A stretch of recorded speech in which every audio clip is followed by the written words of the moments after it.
আমরা পুরুষদের জন্য পোশাক, আর ও পুরুষেরা তোমরা নারীদের জন্য পোশাক। পড়েন সুবহানাল্লাহ। পোশাকের বেসিকলি তিনটা কাজ। কয়টা?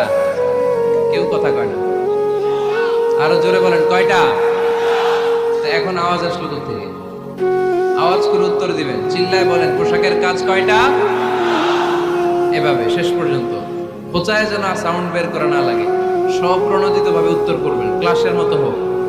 তিনটা কাজ। এক নম্বর কাজ হচ্ছে পোশাক ইজ্জতের আবরু, লজ্জাস্থান ঢেকে রাখে, ঠিক কিনা? আমাদের লজ্জাস্থান ঢেকে রেখেছে আমাদের পোশাক।